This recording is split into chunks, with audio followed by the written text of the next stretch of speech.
I'll do number one. Call to order and roll call and introductions. I'm Dawn Hager Nordblom. I'm on the island of Maui and I'm by myself. Michelle? Hi, Michelle Lefebvre, Big Island in Hilo by myself.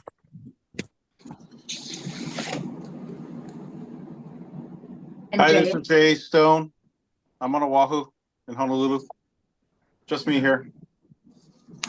Okay, thank you. Since Mary Alice is not here, we won't be having the director's update. Does anyone have a director's update, or is that just really for Mary Alice? Yeah, she just extends her apologies for being called off unexpectedly to a legislative hearing. That this is we're in the season now of that happening a lot. So okay, sounds good. Okay, we'll go on to, we're going to zoom through this meeting, so I love that. We're going to do review and adoption of the meeting minutes for December 3rd. So I don't know if anyone needs some time to look at them. And if anyone has any comments.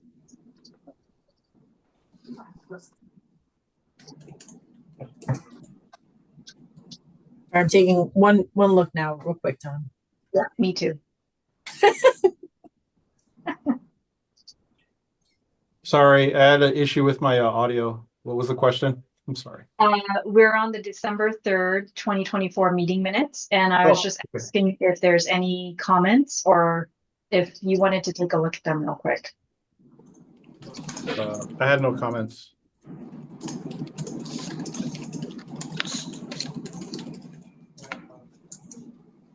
I have no comments either.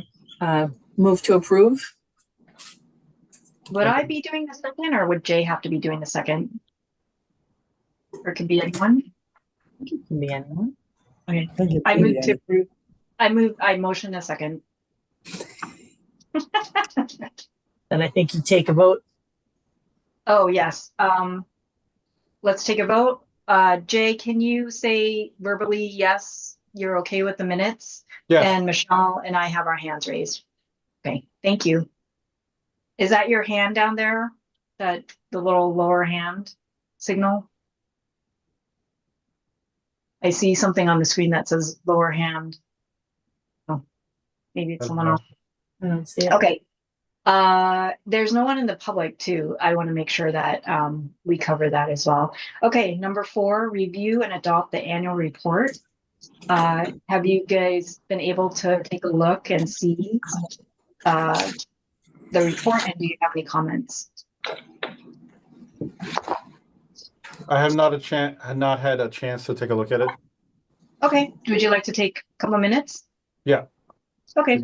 Minutes to take a look at it. Okay. Oh, it looks like there's an extra line before strategic planning committee, like there's 2 hard returns. Oh, yes. Which might then bring up or down the annual report committee, which is hanging above the other one. But I mean, that's a really minor. Yeah, I think it's somewhat minor, but if we're sticklers and we need to fix that so it looks presentable to whoever reads it, I'm okay with changing it and adjusting it. Is that something that we'll be able to do? And this, I think it's administrative, not grammatical or language. Right. Yeah. And I want to thank the ERP staff for helping us with the pictures and the font and all the writing part there. And it was nice to see everyone on the bottom, all their pictures, but it's also really sad that there is 1, 2, 3, 4, 5, 6, 7, 8 people who turned off. I know. It's a nice tribute though with the photos. I'm glad. Yeah. That we added that. Yeah. Clearly we all need to take newer photos. I have no comments on the report. Okay. Does anyone want to, or should I say, what's the correct wording? Do you want to? For a motion to approve? Yes. Is there a motion? Go ahead. I'll move to approve with those 2 just editorial changes. The deletion of the extra space before strategic planning and then keeping the annual report committee with the text that follows. I move to Okay. approve. Okay, I second. And then I'll go for a vote. Jay, can you please verbalize your agreement or non-agreement? Yes. Okay, thank you. Okay, Jay, we have legislative committee update. How was your meeting?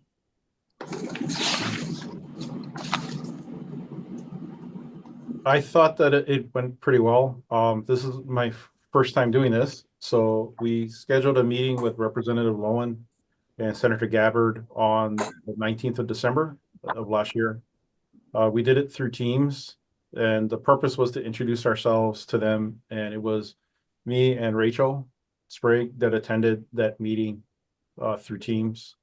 And then we wanted to learn about any upcoming legislation that could be relevant to the EAC. So one of the questions that was raised by Representative Lowen is, what is the role of the council? Rachel had conveyed that the council the last 2 to 3 years had been working on a strategic plan. Right now, the council advises on 343 exemptions and has a broader advisory role to OPSD towards environmental goals. But we did indicate that the current council has limited capabilities due to the small number of council members. So focusing on certain initiatives was what the council would probably do at this time. There was discussion about affordable housing, climate issues, and energy issues. Senator Gabbard mentioned that he was in his 9th year as the chair of the Ag and Environmental Committee. He was going to send us a list of priorities. I have not seen that yet, so I'll follow up with Senator Gabbard. He had mentioned cesspool closures and conversions being the top of his list, and that OPSD had listed cesspools as a top priority.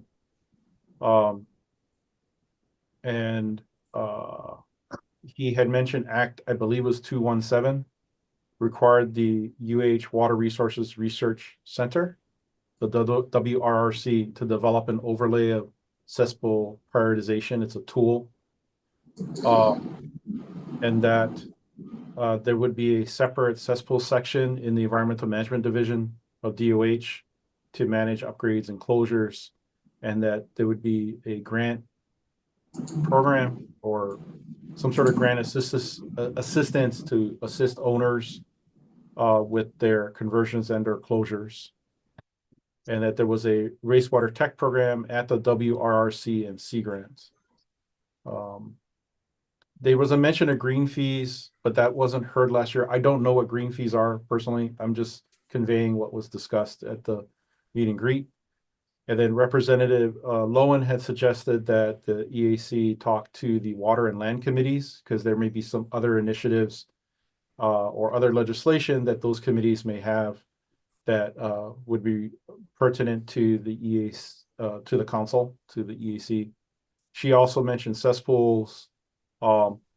There was some funding to counties to encourage county infrastructure with shovel-ready projects, primarily new sewer infrastructure, and some legislation to help homeowners pay for sewer lateral connections and cesspool closures. She did bring up energy as a topic that may be of concern and electric vehicle infrastructure. She also talked about solid waste management, source reduction, and then landfill siting for the new landfill, I presume being on Oahu. And then focusing maybe on conservation and watershed protection. Again, she also mentioned green fees, DOFA funding, and then a climate adaptation fund and climate resilience. And then there was they talked about Act, I think it's 2357 for fees administered by DLNR. So that's the summary of the meeting notes of our meeting with Senator Gabbard and Representative Lowen. Thank you. That was very nice of you to make the time to meet, and Rachel as well. What was your overall feeling of them appointing members or trying to help us with more members for the environmental committee? That was discussed briefly. We didn't talk too much about it. We did mention the limited capabilities with the current members. I didn't get any sense from them one way or the other of any kind of push to add new members. That's all I can remember, Don. Yeah, I appreciate that so much. Okay. So does that conclude your report? And should we be moving on to the next committee update? Yes. Okay, thank you so much, Jay, and Rachel as well, who's on out of the country. Okay, so for information and outreach committee update, that would be me and and Michelle and Tom Eisen. And I think we're just trying to set a date in March to do a forum. Is that correct? I don't think that, I think we're going to do the same format, which is talk about exemptions. And I was hoping to rope maybe Ron Terry in as well to, you know, be that general public person to bounce the issues off of. And then, yeah, I just need a couple dates when you guys are available and, you know, we can start planning and reaching out to people.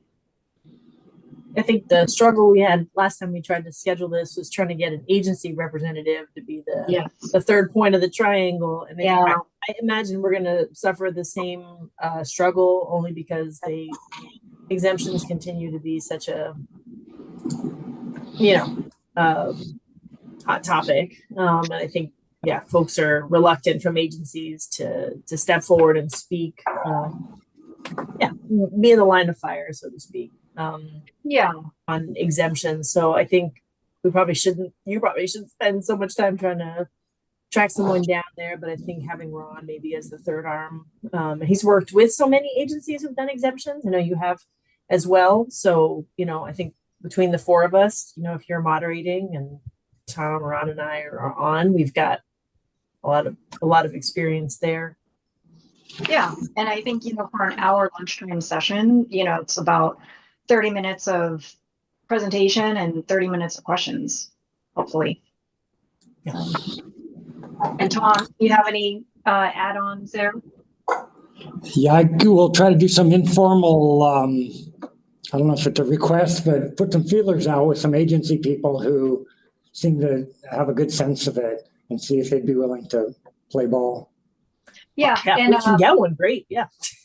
Yeah, I feel bad because the last time we tried to do it, it was it wasn't the DOE, it was DOT.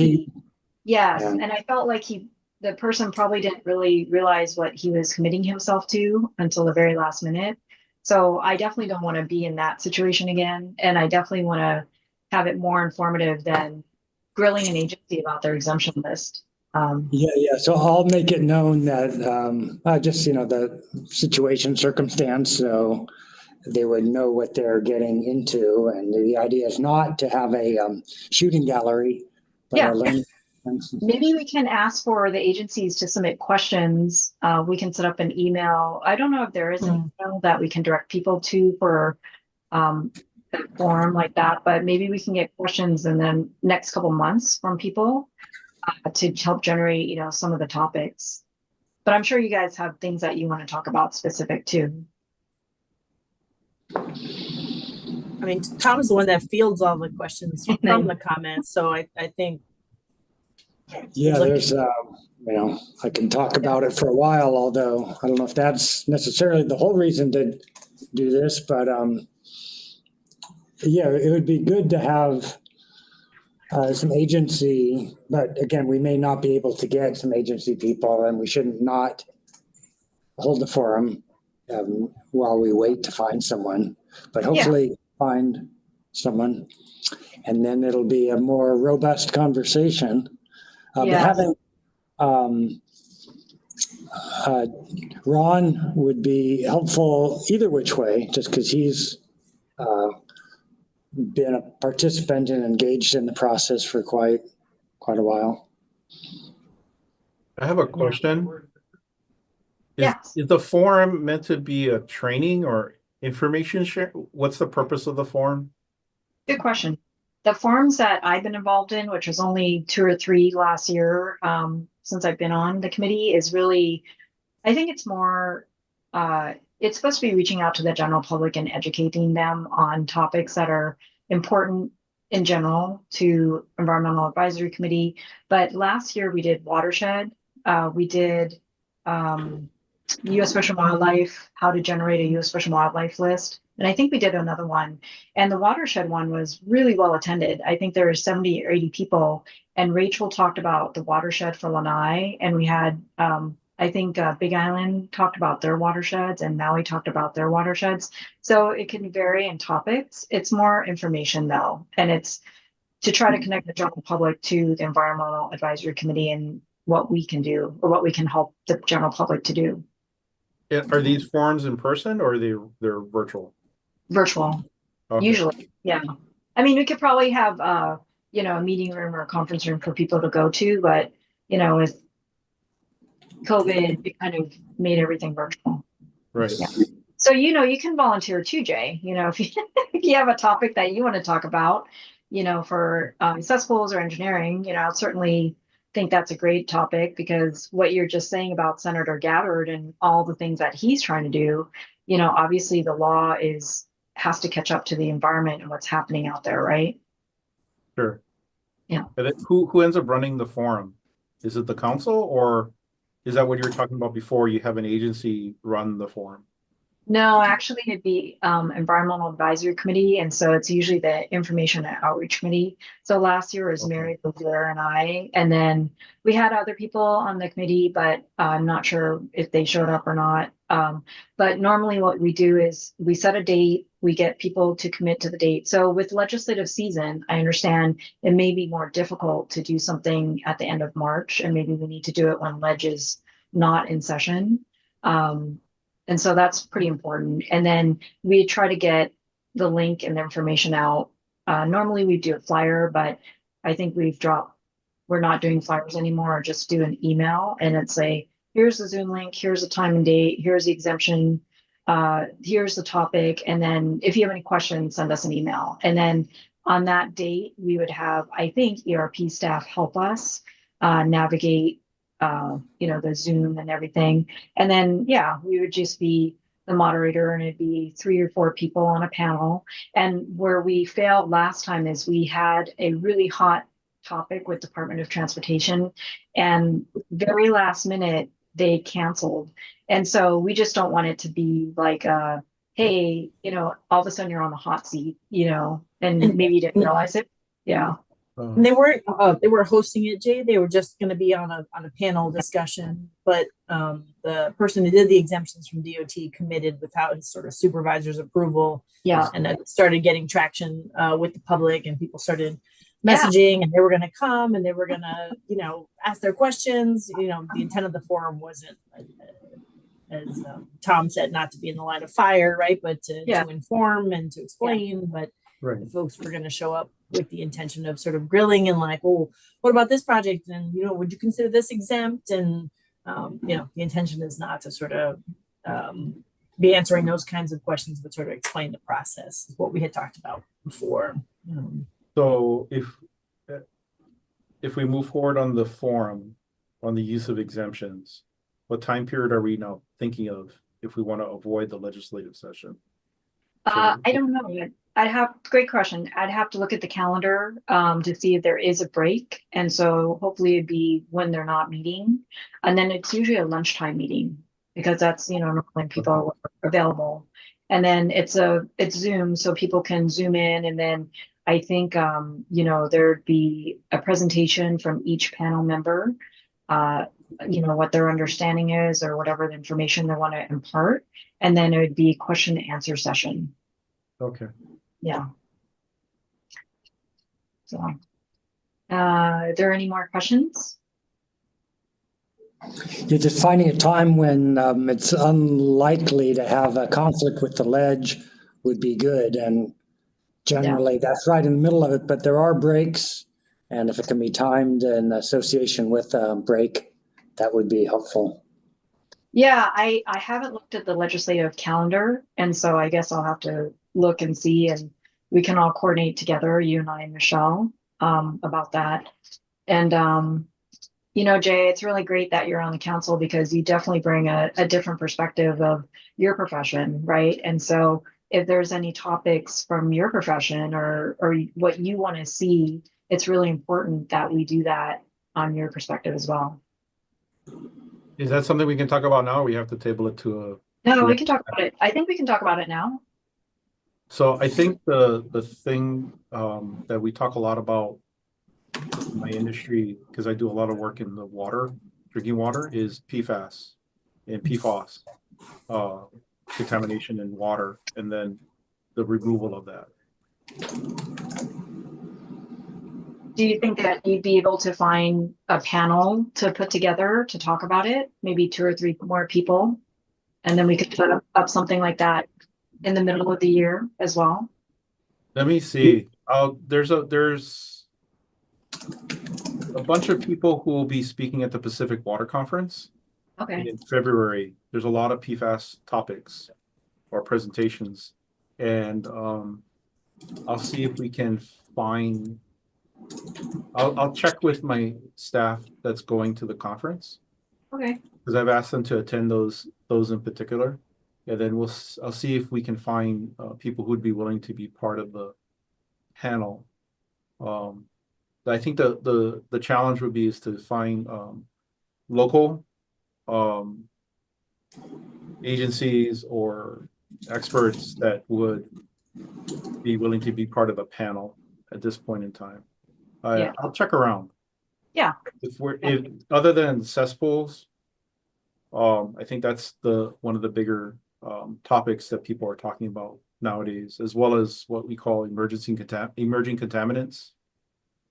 So there's a whole class of contaminants that we call emerging contaminants, and those could be pharmaceuticals, endocrine disruptors, and I think there's others. I'm primarily focused on things like PFOS and PFOA. I would love to learn about that in a forum for sure. And I think that we can probably do it after ledge session so, more people can attend. And so, usually information, our committee, Mary and I really tried to do like one every quarter, and it was just not possible because we didn't have enough people, to help. So it's great, and there's also, it's very hard because there's a lack of topics as well. So that's great if, we can already come up with 2 topics in January meeting. Yeah, and I think the other one from a more pragmatic point of view is probably cesspool closures, especially Yes. if there are programs now or legislation that will assist owners with conversions. Yes. Yeah, I or think closures. Yeah, I think maybe that's- finding those agencies who want to get a message out, the forum can be an opportunity.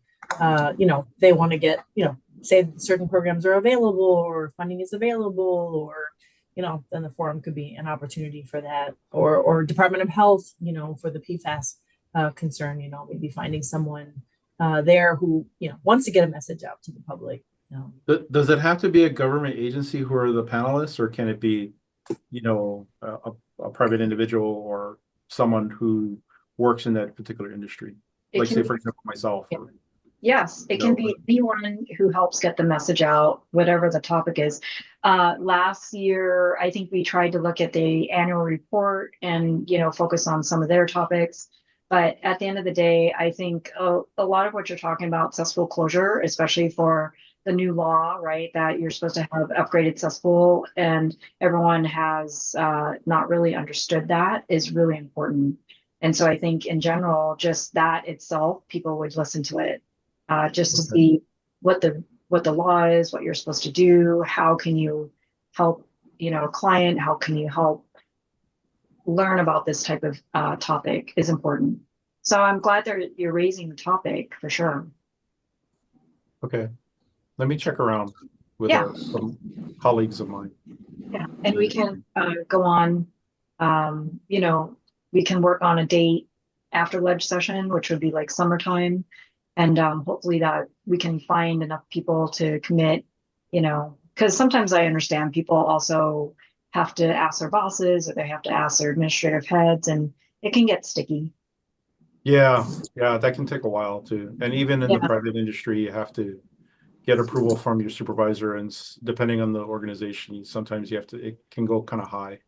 Yeah. And you don't want to say the wrong thing. Mhm. Okay, so we'll go to Michelle on exemptions committee update. Well, one last point on that, just with the topics that Jay mentioned, if you think for some reason that the speakers would tend to be mostly non-agency people, maybe doing that during the legislative session would be less likely to have a conflict because so many agency people kind of are very tied into the dealing with legislation, and it just pops up with so little notice that it's Yeah.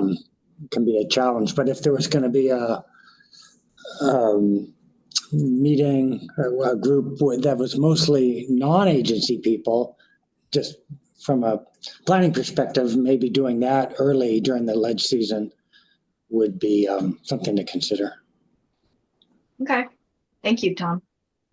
And then if I may, I'm sorry, I misunderstood your question earlier. There were a couple other items on my agenda. Yeah. Did you want me to go over those items as well? If you want, if you thought that they needed more discussion, sure. Well, of all of them, I think it's probably my debrief from the meeting with the former legislative committee chair, which I met with Robin. So just to report, he showed me the website to go to and to get information on legislation and how he tracked the legislation, how he identified the legislation.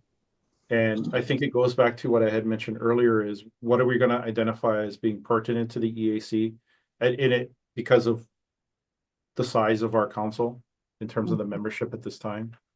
So I think that, trying to focus on specific topics probably would be helpful to me from the rest of the council members, because there's many different issues we can cover, right?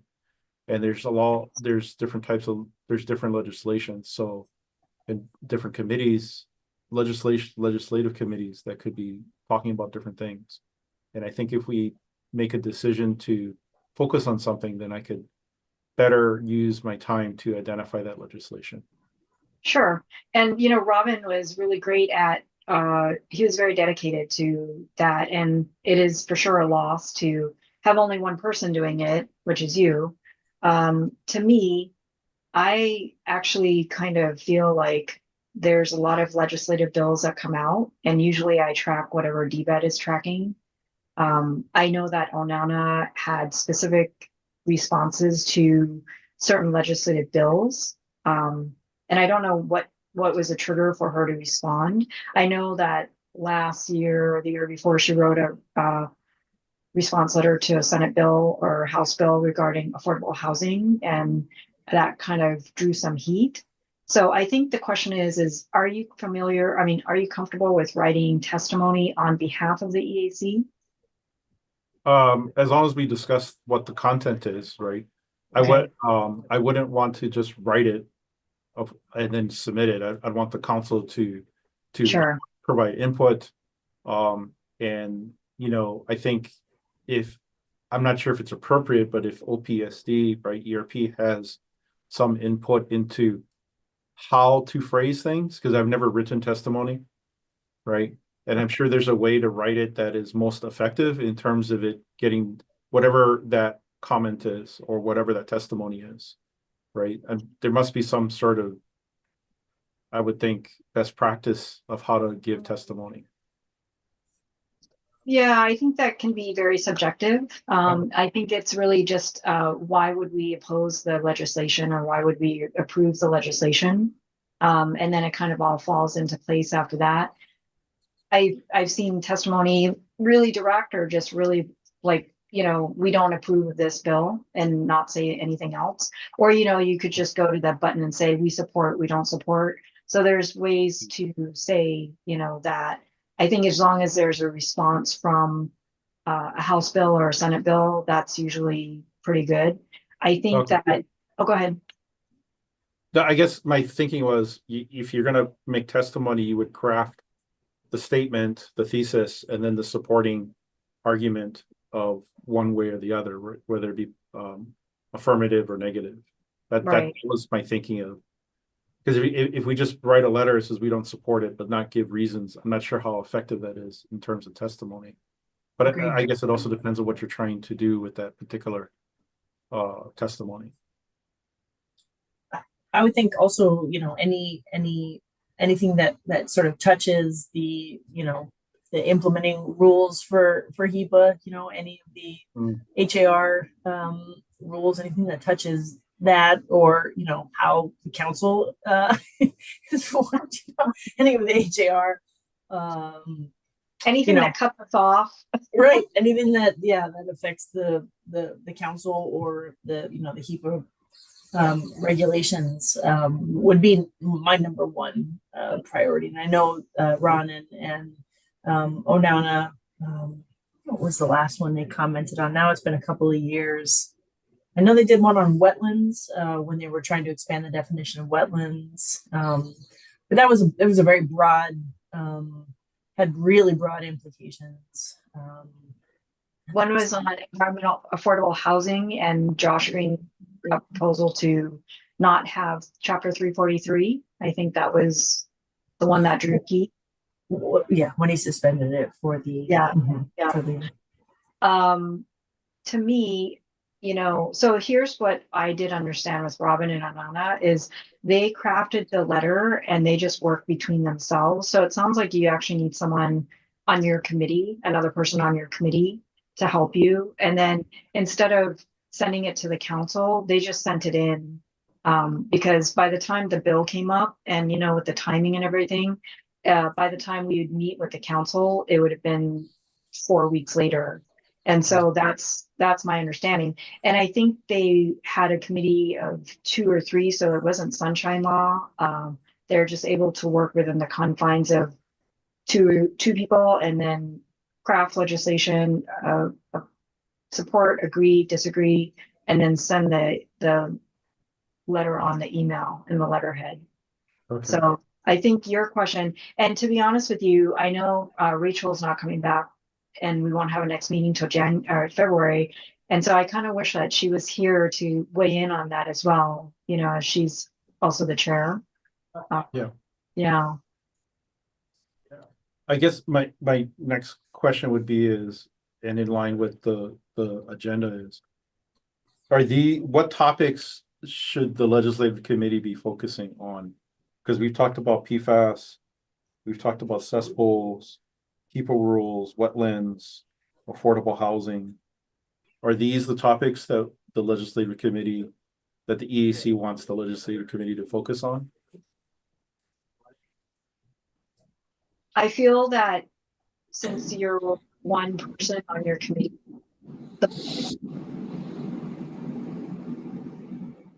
you cut out, Don. We lost your audio. I was saying that since you're a one person show at the moment with legislative committee, that you have to use your time as valuable as you can. And I think sometimes having 10 topics might be very difficult, you know, and it might be harder for you than you realize. So I would say, like what Michelle said, if there's anything regarding chapter 343 or the Environmental Advisory Committee or Tom Eisen's position or the ERP program in general, those are the 4 that I would highlight. You know, if there's a funding issue for ERP, something with funding, something with staff. But other than that, I can't really see how legislative rules would affect us now since we're so small and have no staff and no funding. You know, like I feel like trying to follow affordable housing might be a job in and of itself. Yeah. I don't think we would even be able to keep up with that. And I just remember wetland had come up in that particular legislative session, but I don't think it's one we need to flag for checking. I think the ones that Don identified is reasonable to and applicable, directly applicable to us. Yeah. Okay. If we get more people who could support you, then we could broaden the topics. Okay. Yeah. Yeah. And we can ask Robin and Nana maybe what topics they focused on. You know, we can reach out to them or, you know, just send an email. Nana, I know she is very good about specific topics, and as was Robin. We could, I think when she downloaded her or gave us all her files, we must have a list that we could give Jay of all the testimony she provided. Then at least we'd have something to look back on. Yeah. on how the I have her. council- I have the Oh, files that she Okay. provided the link to, so I'll Yeah. look through that. Yeah, I to haven't Yeah. go see through if I it can yet. glean anything from it. Yeah. Okay. I'm looking at an email and she said she only submitted testimony in 2024. It's in the legislative folder that she sent us. So that would be very helpful. But Jay, it's really up to you because you are the legislative committee. And what do you think is important? I mean, there's free reign to do things that you'd like to do too. Okay. Thank you. Just the timing is always quite an issue because there's very little advance warning when a specific bill will come up for a hearing. So, and you don't know if every bill will even get a hearing. So one strategy is prepare testimony in advance and maybe waste your time if it never gets heard. But if you wait until it's scheduled for a hearing, then it's really hard to do any kind of intercommunication, given how the timing of how either the committee or the council meets. So it's a challenge. You're up for a challenge, but certainly you have the freedom to comment, provide testimony as you see fit. We would share what we would comment on,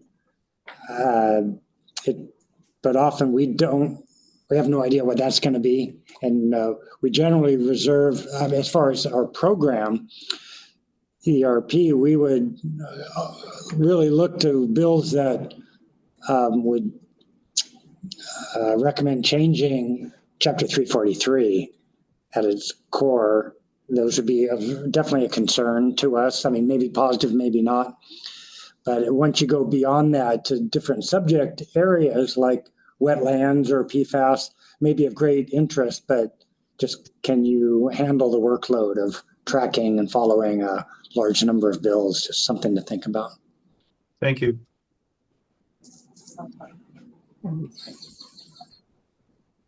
Yeah.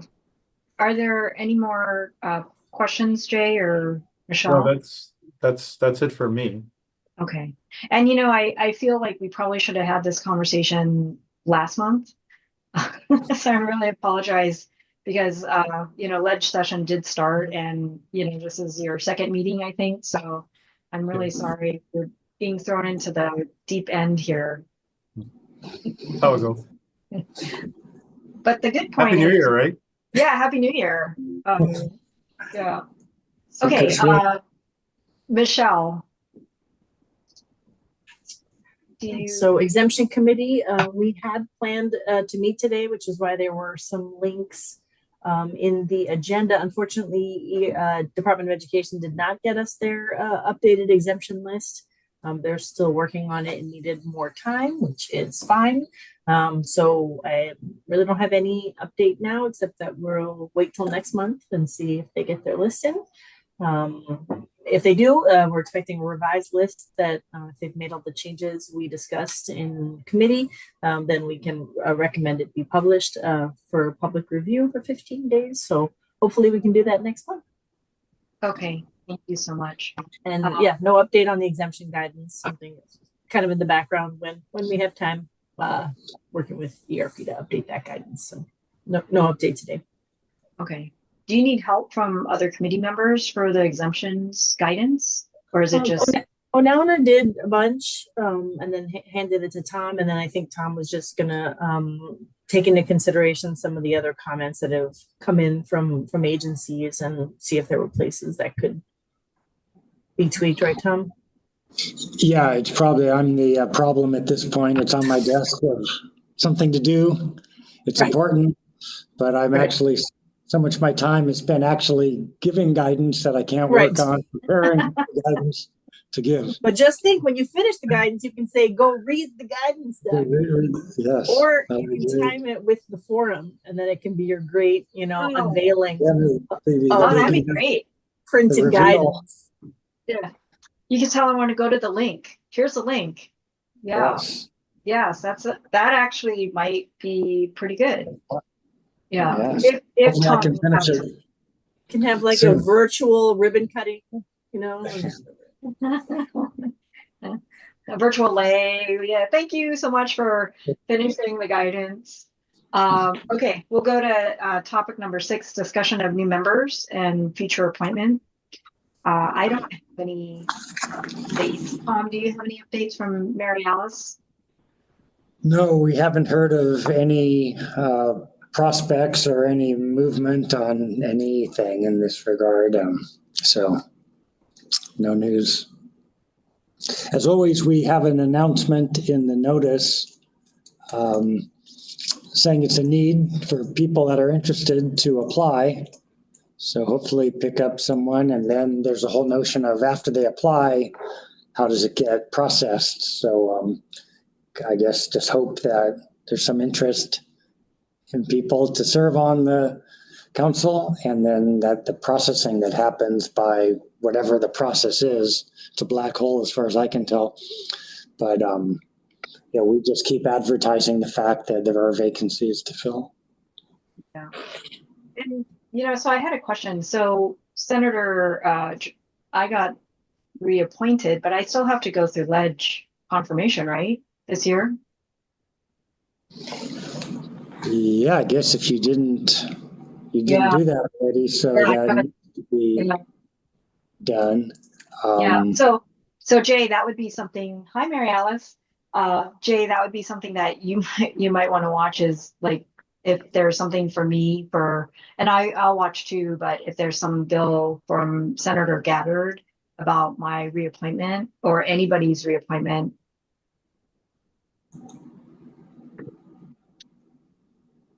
Thank you. Yeah, I'm really sorry to go back to that.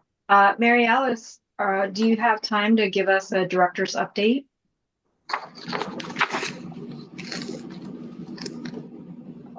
I think you're on mute. You're correct. Thank you. Thank you.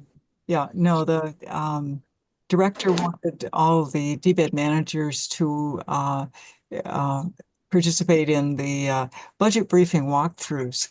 So DBED's budget briefings are scheduled for 1:30 on Friday, this Friday, the 10th, before the House Finance House Finance Committee. And that will include OPSD's budget, but the briefing focuses on economic development, workforce development, product development, manufacturing facilities, increasing support for value-added agricultural products, kind of a clear focus on DBED's kind of core purpose.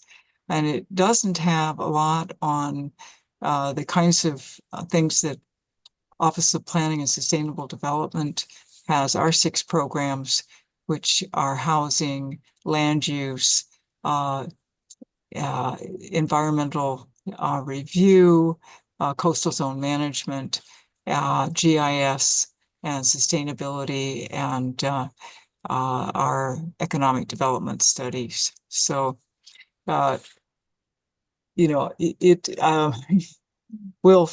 think we'll have to make our case for some of our requests, probably in the subject matter hearing committee hearings, or which will be before Waterland on both the House and the Senate side.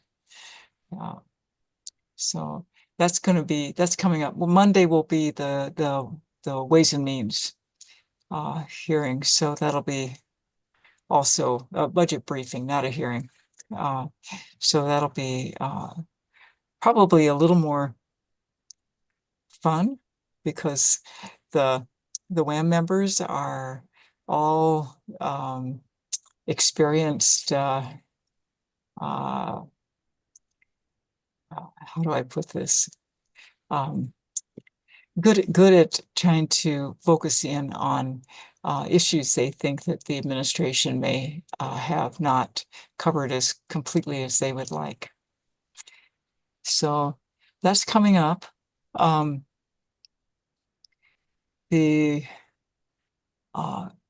governor's climate action team issued their policy paper today, and it focuses on two areas: support for recovery from climate disasters, and resilience.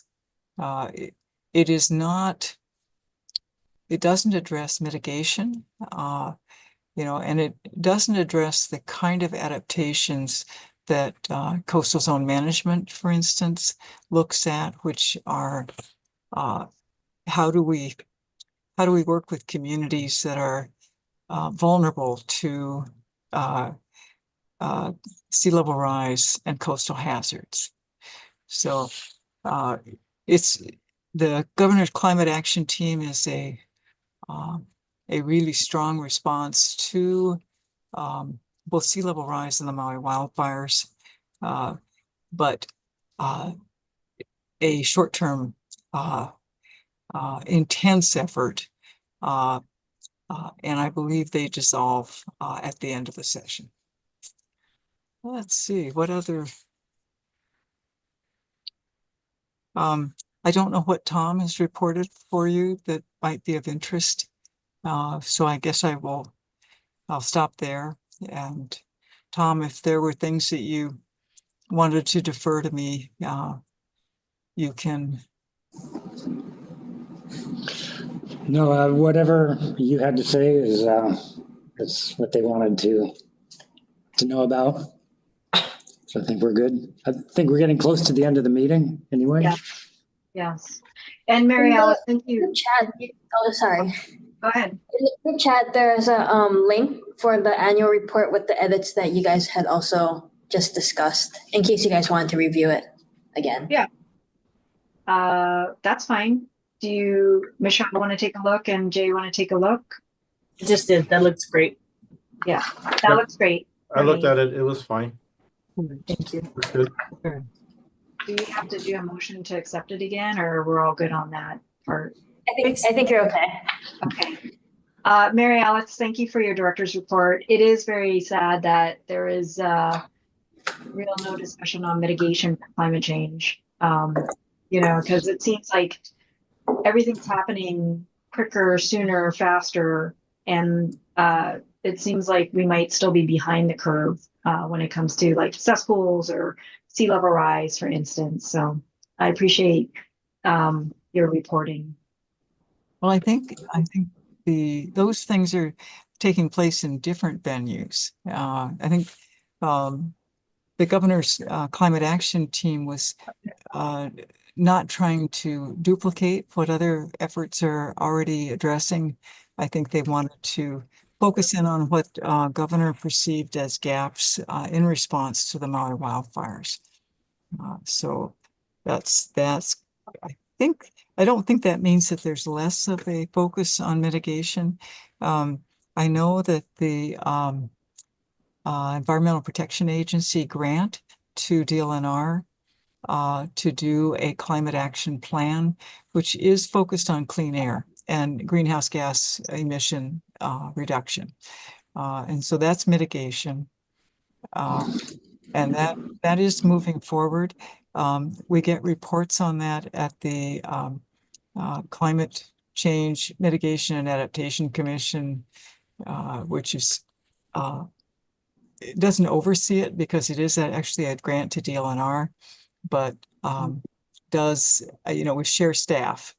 Yes, yes, and I appreciate your clarifying that as well, because I think the state is so big and topics are so large and agency, you can get lost in the little stuff for sure. So, yeah. Thank you. Okay. I think we're going to set the next meeting that Tom, we're looking at February 4th. I did forget to mention under exemptions, but also about scheduling the next meeting. Rachel and I chatted briefly about potentially wrapping the exemptions discussion in with the full council meetings rather than having a separate meeting, which I love that idea. So I guess next month, DOE gets their list in on time. Then when it comes time for agendas to be due, I'll have that agendized for discussion as part of the council meeting. Yes. Chair, That's the same in as that information. regard, I did have a discussion with Rachel that the staff should be drafting the rule changes and then presenting it to the commission, the council for your review, but not asking the council to draft those, the first draft of rule changes. I think that was, that was a decision that was made quite a long time ago for reasons that no longer exist. And I've never, seen a situation where, volunteer council members or commission members are asked to draft rules. So I'd like to change that approach, particularly now that we don't have enough members to really staff up the standing committees. So unless there's, a strong feeling on the part of the members that you want to volunteer to do that, I think we will do that and then bring them to you for your. That's fine. I appreciate that. So initially, those will be the rules that make make the rules comply with Chapter 341. Those were the changes that Act 152 created. But moving forward after that, as you think of things that you may want to change the rules 343, that would be a great topic for discussion of this committee of the whole. And then we would undertake to draft the language for you to consider at a future meeting.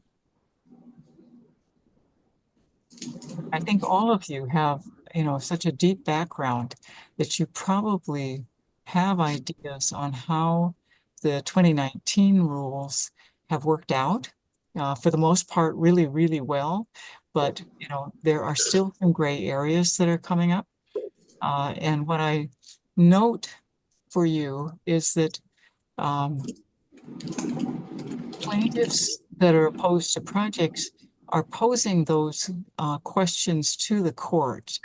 And the courts are making decisions on the interpretation of Chapter 343 in the rules that could be addressed, I think, by the council.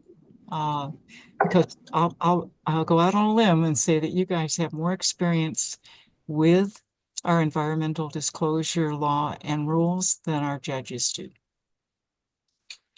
But don't put that in the minutes.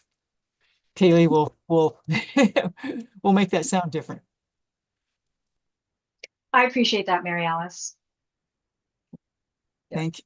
And I've done a rule change with DLNR a long time ago, so I do know how hard it is. So I appreciate staff helping with the first cut or the first stab. And I'm more than willing to help out, however language-wise it needs to be. Thank you. Okay, so I think we're at a reminder. Please send all ERP correspondence to the DBED OSP ERP at hawaii.gov. And I think we're adjourning after that. So thank you all. One more question. Yes. If we're gonna input the exemption committee into the full council for the agenda, would it be better to keep the meeting at its normal time at 1 or at 12 o'clock? Oh. Have we ever met at 12 or has it always been 1? No, it's always been 1, but I'm thinking that if we put in the exemption, because usually exemption committee takes about an hour, give or take. Would it be better to move the meeting to 12 o'clock to have time for the exemptions committee. And then would it change? So on the months where we don't have any lists or we're not reviewing anything, then it meets at 1. And if we do have exemptions, it meets at 12. Would that be too confusing to bounce back and forth? Not really. I mean, it's up to you guys when you guys want to have the meeting itself. To me, that would be consistent timing wise. If we met at 12, if we have exemptions, and we met at 1 if we didn't. But I'll let other folks weigh in. May I make a suggestion? I've only been to 2 meetings, so I don't know how long the EAC meetings normally go, but we took an hour today. I can see how if we started at 1, I mean, we allot a couple hours for our meeting. Normally it's about 2 hours allotted. Right. And I know the prior meeting went kind of long, but we had a lot more to discuss because we hadn't met and there was a transition. I think, may I suggest that we start at 1? And so allot 1 hour for the exemption and then 1 hour for EAC business. And if anything, that could also help us focus on the relevant topics that we need to discuss. You know, I would that. I think that makes sense. To me, that makes sense. Okay. Yeah, and don't forget, Jay, that you're also probably have legislative committee, and I believe all the committees are going to be put into the main agenda. Yeah. And so I think at the end of the day, you also want to have enough time for your legislative conversations as well. So I'm fine whatever time we start. I would have actually said to start earlier, like at 9, so that we're getting through our day. Well, but I'm fine whatever time you guys want. That's fine. well, also to me on Tuesdays, the afternoon works out for me. My Tuesdays in the morning are usually booked. Okay. Yeah. So I can meet earlier, Yeah. right? I'm just saying my observation is work fills the vacuum, fills the time allotted, right? Yeah. So if we limit it to a certain time, maybe we can encourage our efficiency in terms of getting through the agendas. And I appreciate your comment regarding legislative committee. But again, I'm going to try and focus on more key things instead of it being a broader look at legislation, at least at this time until we get more members. Okay. So just to clarify, you're only one person on legislative committee and Rachel's not here. So I would think in February, we'd probably try to figure out how you'd figure, I mean, it's probably going to take you a little while to, figure out how the bills work and all the testimony and what you want to, until you'll give us feedback on what your topics are. And then at the February meeting, hopefully we can work out how, testimony can be submitted and whether you'll have to come back to us or ERP staff, to make it more streamlined. Mm-hmm. Okay. That's a good point. Thank you. Chair. I'm looking at the ledge session calendar, and the bill cutoff, introduction cutoff is January 23rd, Jay. So we normally get all the bills that we put in a request for bid, and also we get them from the legislature directly. And we can forward the bills that address environmental disclosure and environmental impacts to you as soon as we get them, so that you'll know which bills have been introduced. Now, that won't be the ones that all, they don't all get heard, as you know. So that'll be the next step after that. But that will mean that by the February 4th meeting, we will know all of the bills that have been introduced that address environmental disclosure and environmental impact. Thank you. Thank you. Yeah. Jay, do you have any questions? No, I don't. I mean, the best way to learn is to do. So I'll just start doing it, and then the best practices will reveal themselves. Sounds good. Yeah. Okay, is there anything, other topic, or anyone want to go back to anything? Otherwise I'll close the meeting. No, all good? Okay. I don't know if there's language to close the meeting, but I hereby adjourn the meeting. Yep, that works. Thanks, everyone. Have a nice day. Happy New Year. Yeah. Happy New Year. Aloha. Okay. All right. See Bye. ya.